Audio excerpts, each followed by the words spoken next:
Good afternoon, Aaron Golden.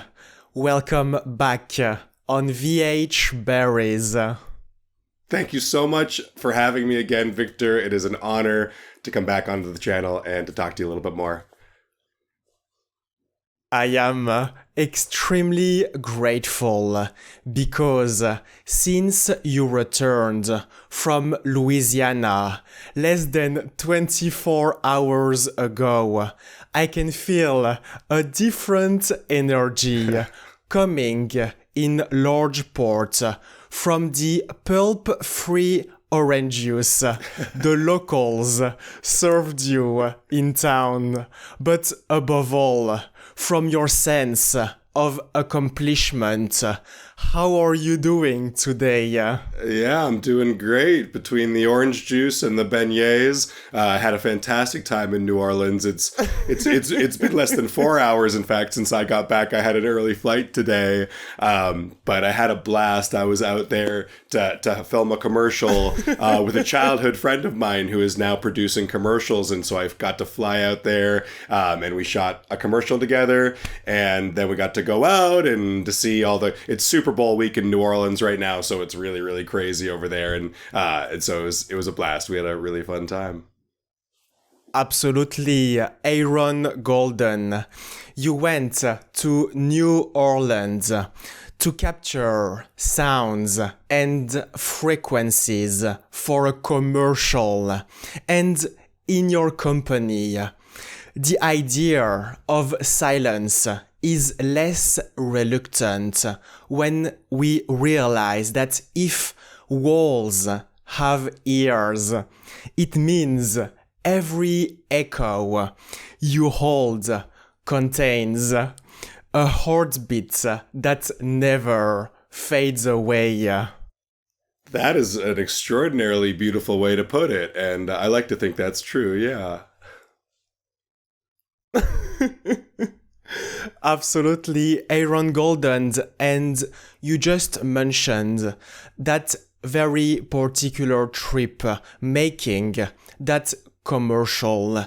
Can you tell us a little bit more about it and about that invigorating pulp-free orange juice?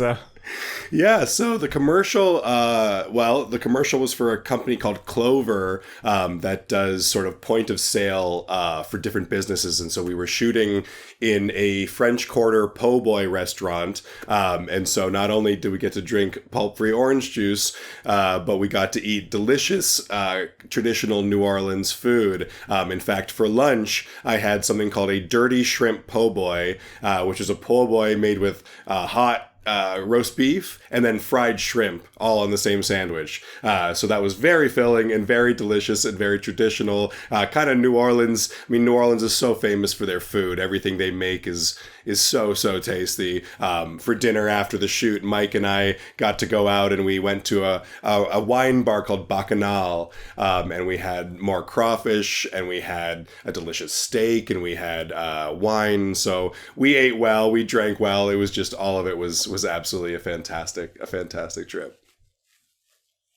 It was a fantastic trip, Aaron Golden, being surrounded by the classic po' boy sandwich and maybe some king cake and oysters Rockefeller. And I am very curious about the specific setup that you're traveling with when you're working in another city. That is a great question. Number one, we had some king cake, and it was my first time having king cake, and it was absolutely fantastic. But that's a great question. So when Mike called me to come do the commercial, one of my first thoughts was, okay, how do I take my audio kit on the road? How do I fly with it? How do I take it to another place? Most of the work I've done as of late has been stuff that is so close to Los Angeles that I could fill my car with my cart and my various bags. and then I could go right there. But when you're flying, it's a different thing. So I actually, I took everything I owned and I put it out in front of me, and I pulled everything out and I said, okay, we have one big case, we have one backpack, and maybe a boom pole bag, and how do we get everything in? My friend Mike is an amazing filmmaker, producer, director. He made a show called New World Beat, which showed up in Canada, and it's absolutely fantastic. But most importantly, I really wanted to do a great job for him. He's the kind of person who everyone on set loves him. And, when you're flying out to New Orleans to do something, you really want to do a great job of it. So it was great. I was able to sort of Tetris all my different audio pieces into the different cases. And I, had to sort of double, triple check that I wasn't going to forget anything that was super important, because it's absolutely vital that I did great. And so on set, I was really happy. Everything that I brought worked, and the commercial went smoothly. It was a 4 a.m. call. Our call time to go to the commercial was 4 a.m., which was so early, and everyone was sort of half asleep for the start of the day. But everyone did great. They had an awesome camera team, and yeah, I couldn't be happier with how things went. If I understood correctly, Aaron Golden, you had to play the game of Tetris in your luggage and never forget the XLR cables. That's the heart and soul of how we transfer audio signal from one component to another. And if you don't have your XLRs, you're in trouble. Absolutely, Aaron Golden. If we forget the XLR, we can put the X letter on our project, which means that we're removing it.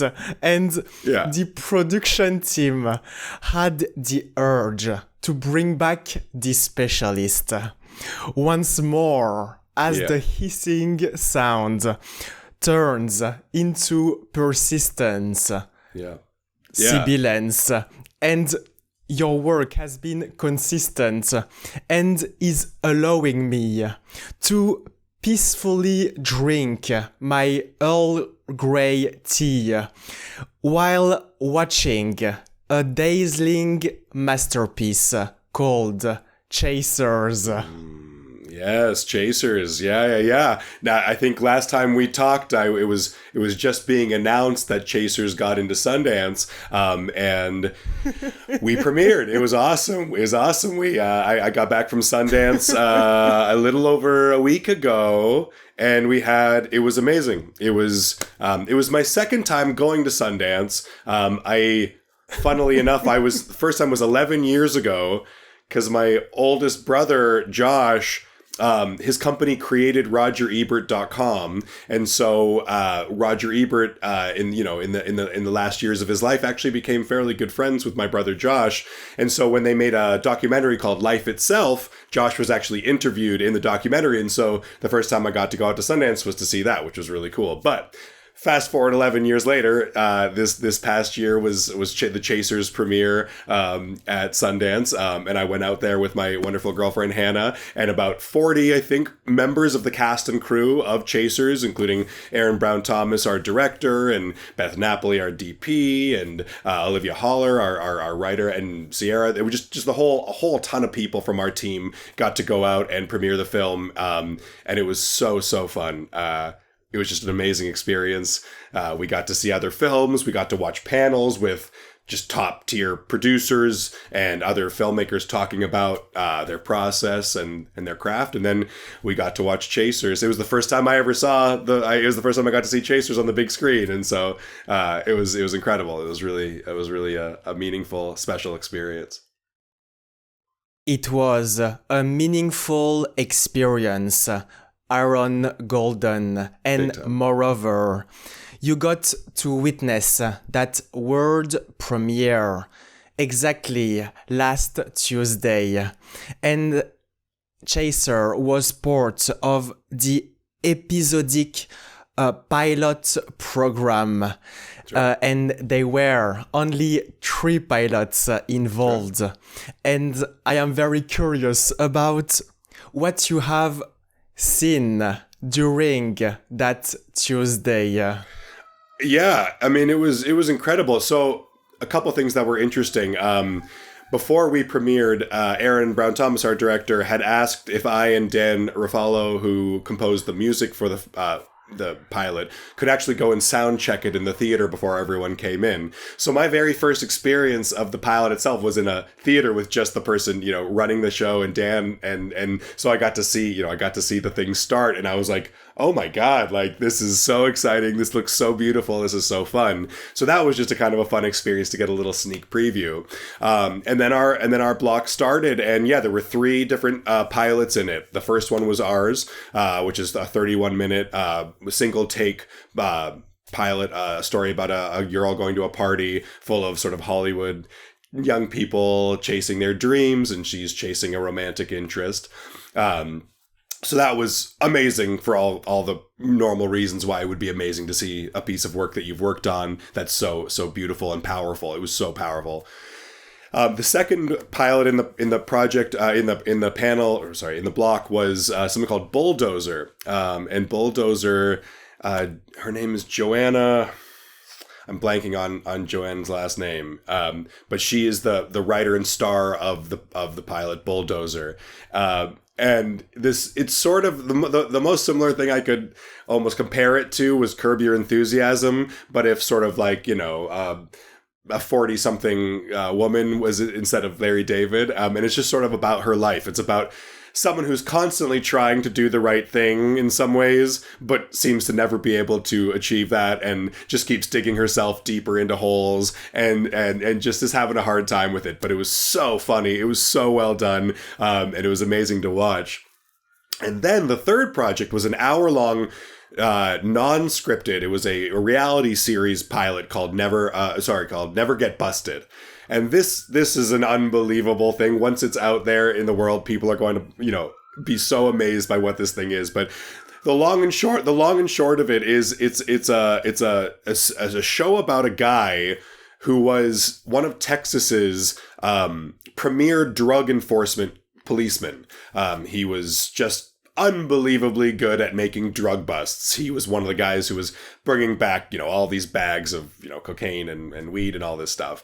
And then at one point he started to question as to whether or not he was one of the good guys or one of the bad guys, because they would do these raids and, and he sort of felt, I think maybe I've ruined some people's lives that, had more going on than I knew. So he quit the police force. He became a pastor for a while. And then he had the idea to create a DVD called Never Get Busted, where using all of the knowledge he had as a police officer arresting people, he made a DVD for people how to hide their drugs in their car, like what the best places for hiding joints or this, that, and the other in the car was. And he just decided, he thought, hey, I'll make some money doing this. I'll sell a DVD. And, one thing led to another, and he got in a lot of trouble for making this DVD. The guy currently lives in Australia. He's not allowed to come back to the US. So the story is unbelievable. If anyone's seen Tiger King, it's sort of that similar energy of just a person who's so larger than life. And his story is fascinating. And a lot of what the pilot talks about in terms of the drug war and in terms of policing and drug use is just all fascinating. So the best thing was to watch like a block of episodic pilots. Each one was so different than the other, but each one was just so great. It was just like you got to see what different people are doing, and you got to meet the people who are making these different things, and it was so exciting. And yeah, I had a blast. So yeah, it was great. Absolutely, Aaron Golden. I can feel the passion when you're describing the project of other filmmakers and other sound recordists.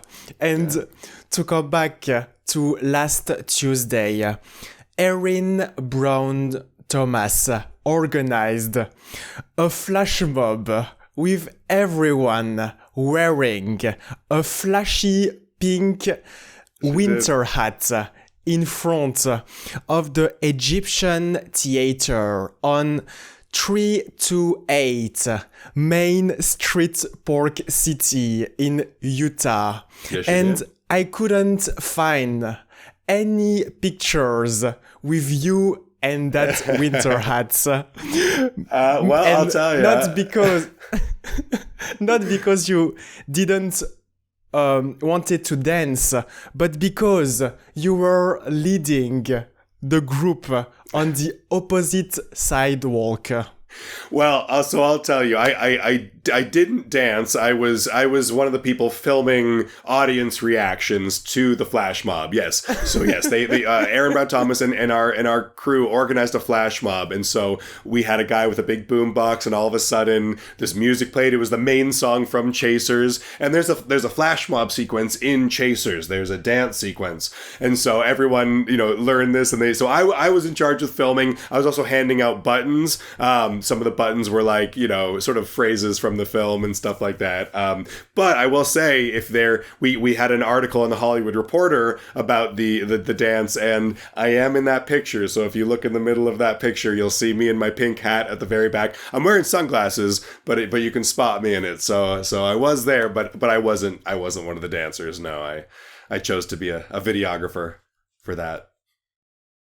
In definitive, Aaron Golden, I will need to rewatch the pictures at least 5 times, as many times that I watched the actual short film, and I still don't have a clue of how you recorded those voices, and specifically because I only noticed some handheld shots.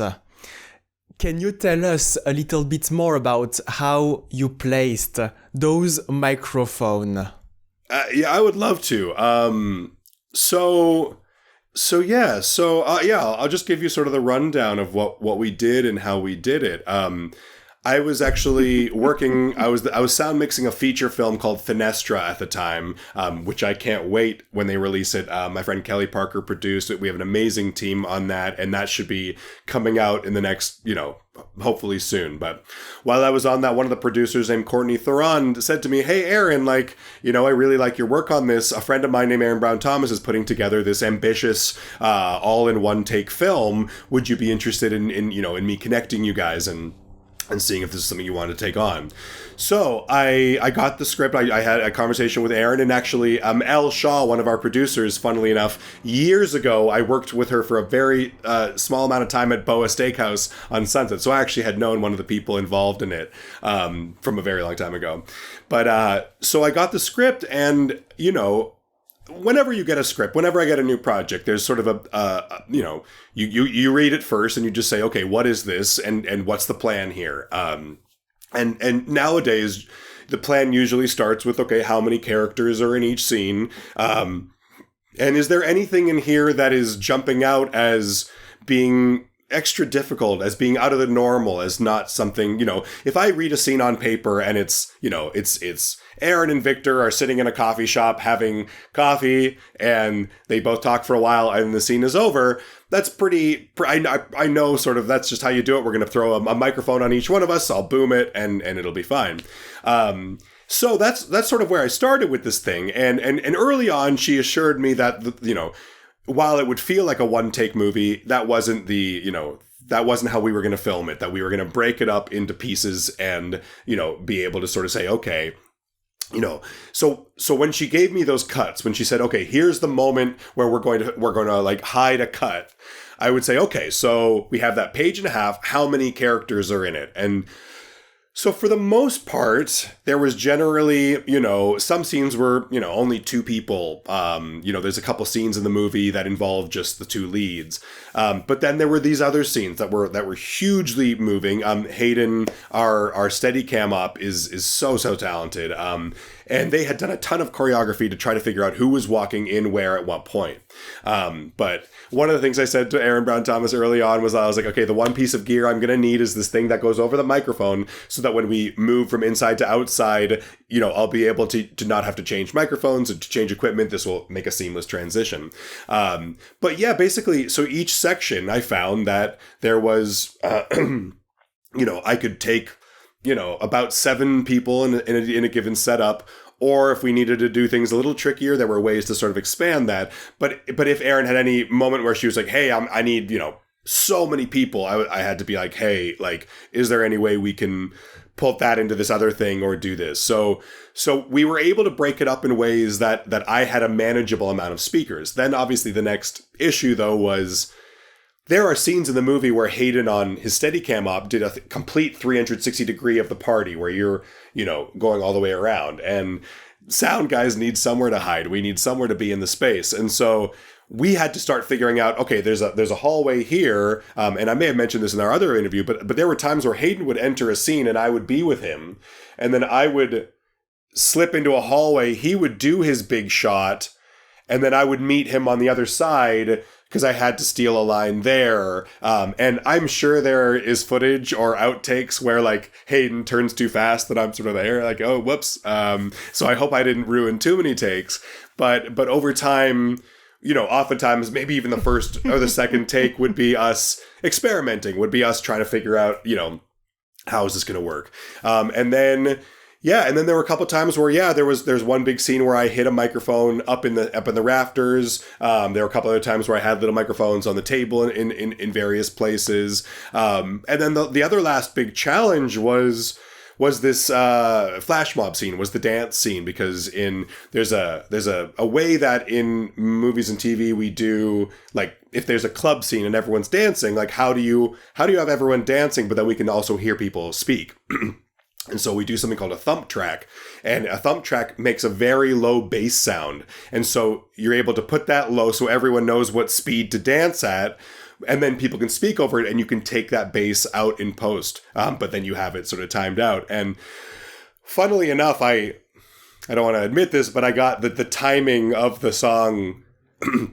They used a song that had a decimal of a BPM. It was like 118.23. So I talked to Dan afterwards and they had to make a tiny adjustment because of how I had created that piece of it. This is all very technical and stuff like that, but it was really interesting and a great challenge. And honestly, it just took a lot of, they gave us time to make sure everything was set up and we could do our best work. So it was awesome.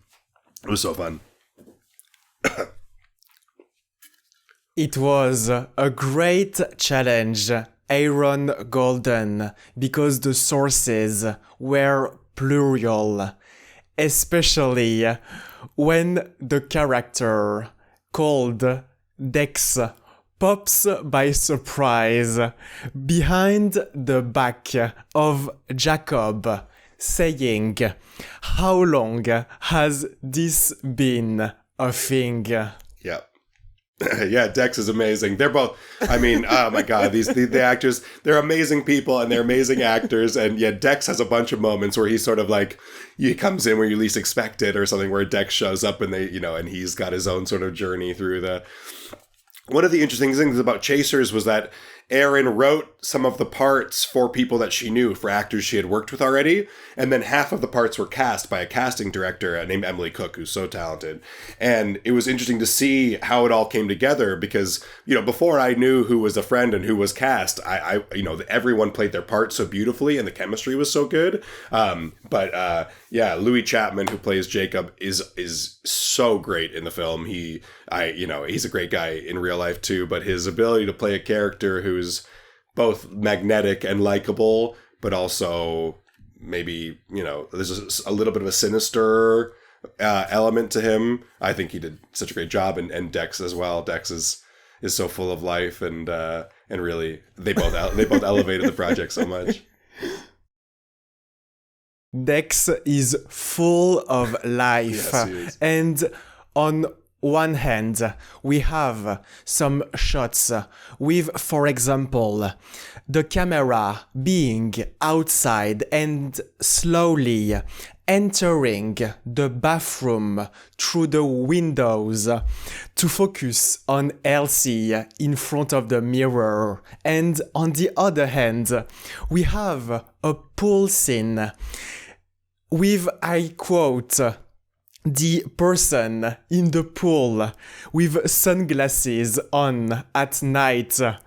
And in that particular last scene, the microphone was not on that character because the pool float completely flips over and the character falls into the water.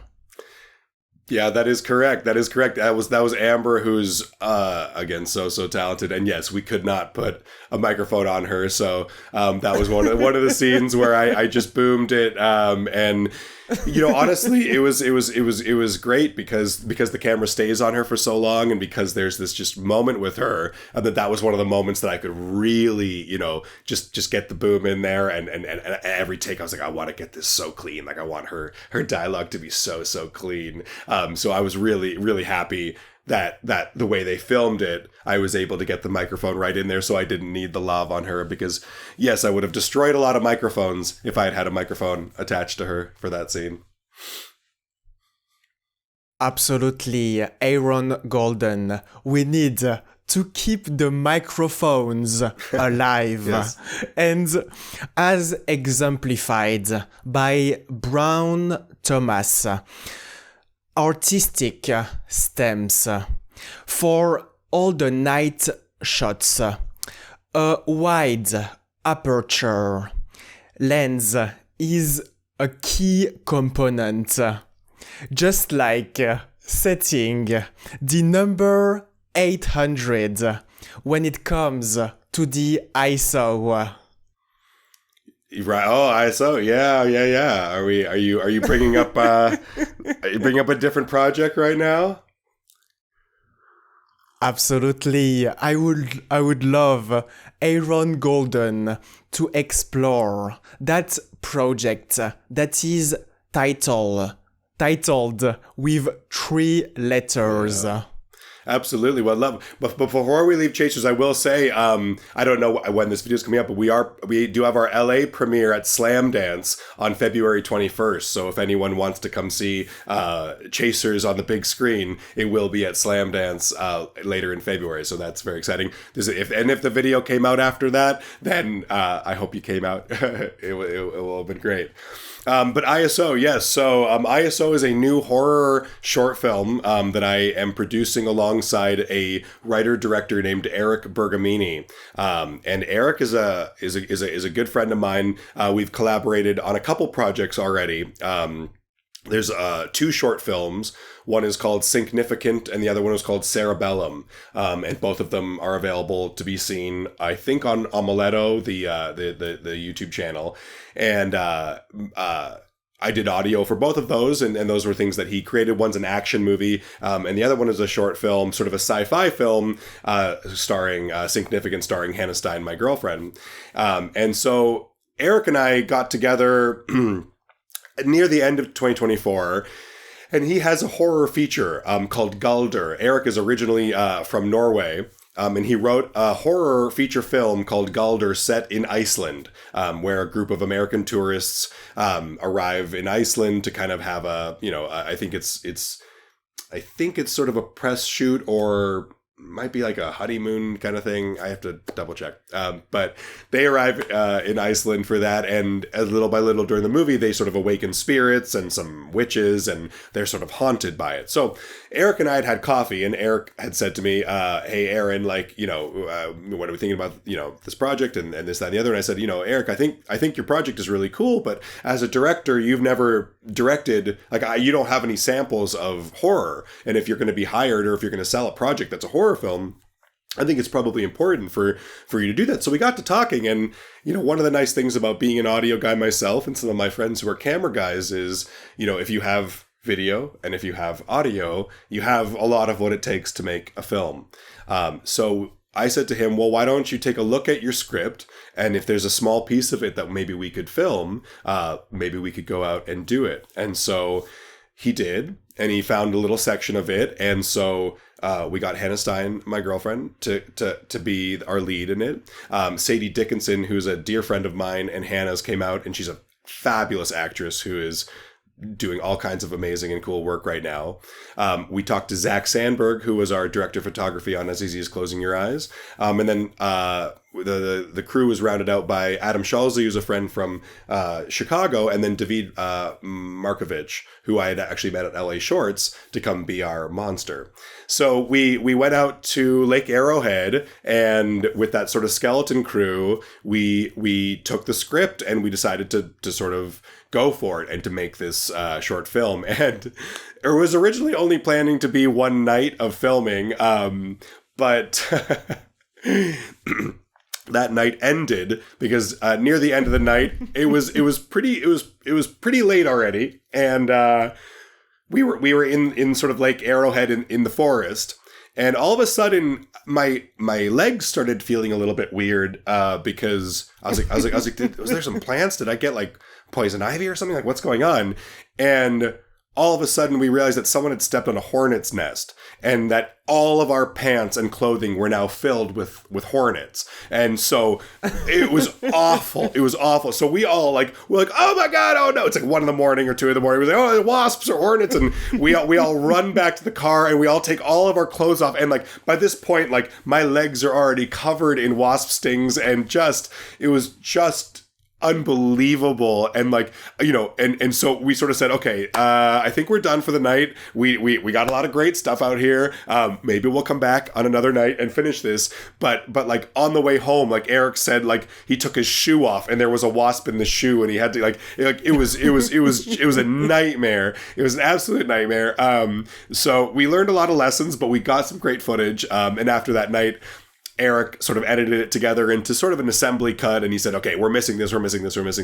So we went back out again with Adam and David, and we got a bunch of really cool stuff. Now, so that project right now, it's still in post-production. Eric is he's got a lot on his plate. But it's going to be sort of a little bit like a Blair Witch, some found footage. But honestly, like, I haven't written or create a lot of horror in my life, but I am a fan of watching it. I am one of those weird people who enjoys being scared, and honestly, I saw some of this footage and it seemed really scary, so I'm really excited to see how it and hopefully, to add on to that, he's gonna do the editing for it, but I think I'm going to be very involved in the sound mix and the post sound for it, and most of what I do is production audio, but I have done some post, and it'll be fun to do some horror post sound and to see how to build something that sounds really scary.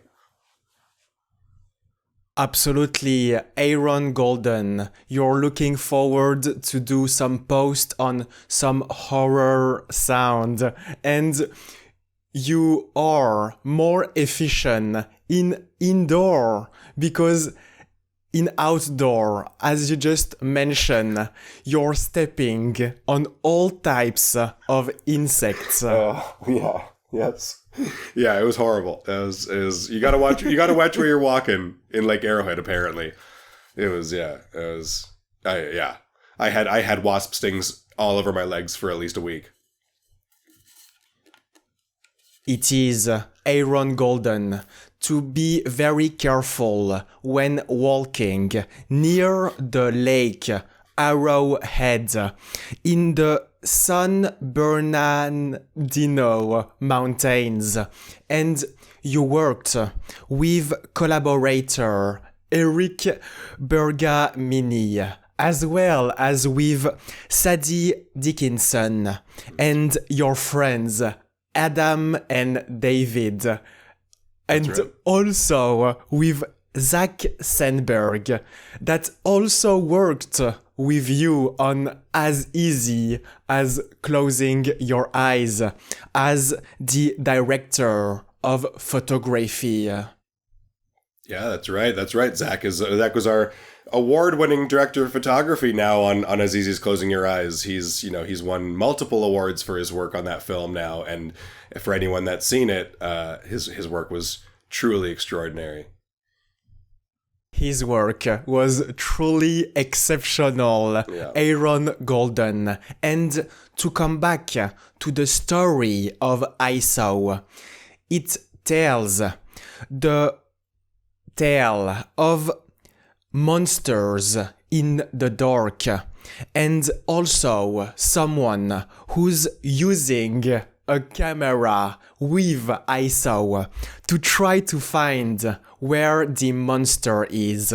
Can you tell us a little bit more about that very particular story? Absolutely, yeah. Well, so people will see when it comes out, and it's not a very long short film. It's going to be I think relatively short, but yes, I think the idea is that it was a small group of people that have gone out to the forest to shoot a music video, and while they were out there, something has attacked them. Something has split them up, and something is sort of hunting them.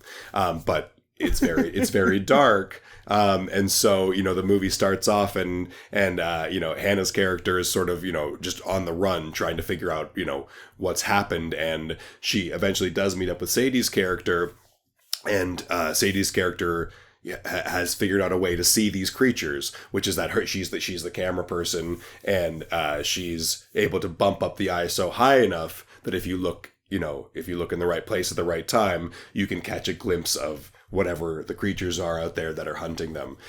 So yeah, the ISO, I think it's both that they're very isolated out in the forest here, but that the ISO on the camera is the basic way of trying to sort of understand who or what is hunting them. And we'll see. I mean, we'll see if that's the working title. Maybe there'll be a flashier, fancier title for the film when it comes out. But yeah, ISO is what we're calling it right now.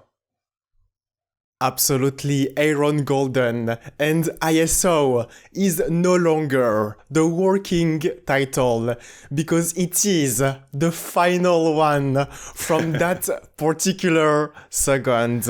Okay, yeah, all right. Well, I think I think it's a good title. Hey, we need to make a good film. Whatever it's called, we want to make a good film.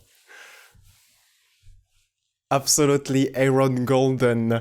The goal is to produce a great film. That's right. And in ISO, you took that audio and film and carried it to the finish line, as you always do. And I am very intrigued by your upcoming project plans and your vision for the next 1,000 days. Yeah. Well, there's a lot happening. One of the things that's exciting is As Easy as Closing Your Eyes, which we talked about, which is our short directed by the great Parker Croft. We are finishing up we're on the tail end of our festival circuit right now. And it's looking like we'll be premiering online in April, which is I can't give out every detail yet, but we're very excited because we have a very exciting channel that's going to be premiering As Easy as Closing Your Eyes. So finally, after being on the festival circuit for almost a year, well, it'll be, I guess we premiered in July, so it'll be, I guess sort of 9 months after we premiered, everyone will be able to see it. And we've been so lucky. We've played so many festivals and we've had so many audiences get to see it. But now finally we'll be able to sort of say, hey, everyone has a chance to see the film. And that makes us so excited, and to hear the soundtrack and to watch the performances. So that's happening, and that's very exciting. We also have the feature film adaptation. Well, I guess the short was an adaptation of the feature film, but Late Radiance, which is the feature version of As Easy as Closing Your Eyes, is currently being, developed and put together right now. And unfortunately, I can't give out too many details, but really exciting things are happening. And we have some very, people that can get stuff done, and people who are very talented working to bring that to life. I think we're very excited about the feature version of the short. There's just things that you can do in a feature that, in a short film, there's just less time to explore some of these things. Whereas in the feature film, you really get the opportunity to explore the idea to its fullest, to sort of see what it's like, from the start to the finish of the arc of that. So hopefully, I don't know what the timeline exactly is, but I think you said 1,000 days. I hope that in the next 1,000 days, we will be able to make that film and get that film out there. Other than that, let's see. I'm doing a short film this weekend as an audio mixer. I have my two different worlds that I work in film. One is the producing and the writing, and the other one is the sound. And oftentimes they come together, and I'm able to do things together. In the sound world, I've been so lucky with Chasers, and I've been so lucky with, I have a couple shorts that I already did that will be coming out, and some other projects that are coming up in that world. But then in the producing and the writing, that's a whole, different side of the things that I am working on. And I have a big project that I'm working on right now, but I think it's one of those things that it's going to take a while to get out in the world. And so all I can say is that I like science fiction. I have a lot of science fiction ideas. I like to make movies that are sort of thought experiments, that are sort of exploring the world in unique ways. And sort of, I think, we talked a lot about with As Easy as Closing Your Eyes, that we come back to the topic of death a fair bit, and, why it is that death is such an interesting topic, and that in many ways, I think our deaths, the way that they define our lives, is sort of present in every decision and every belief, and everything we do is very much, defined by the fact that our lives have a beginning and a middle and an end. A lot of the work that I'll be doing is exploring that, and I know that's a little bit vague and incomplete, but there are interesting and exciting things being worked on at all times, and I can't wait to bring more of them out into the world.